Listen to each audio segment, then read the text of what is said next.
Guys, so make this one pot pasta. You'll need 1 medium onion chopped up, some deep red San Marzano tomatoes. We're gonna use a whole can, some fresh cracked pepper, chili flakes, Italian seasoning,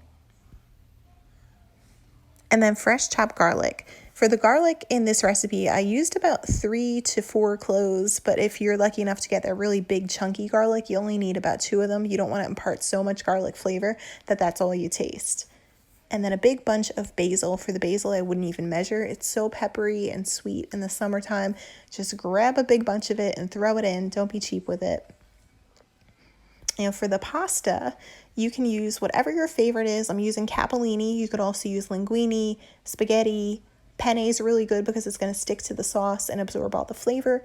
And then we have some chicken broth and a cup of greens. I always like to throw in some greens into my soup and pasta.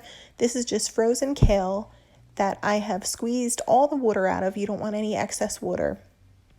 And we'll just add that in. In a big stock pot, pour the entire can of San Marzano tomatoes right on top of your pasta. Add in the onion and add in the chopped garlic. Pour the chicken stock over top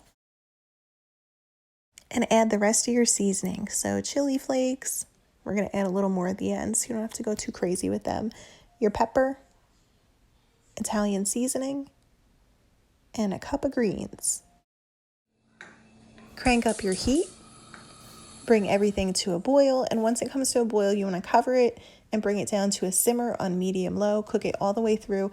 The biggest thing to remember with this dish is that your broth, the stock, is going to be really starchy because of all that pasta, so you don't want to overcook it. And once it's done, you can plate it up and do a little more chili flakes as the garnish, or a lot, little or a lot. In my case, there's a lot there. Some more fresh basil and some freshly shaved Parmesan cheese right on top. This is simple, but it's so comforting and delicious. A great summer meal and really quick and easy. I hope that you guys have the chance to try it out. If you do, let me know what you think, and I'll see you next time. Have a delicious day.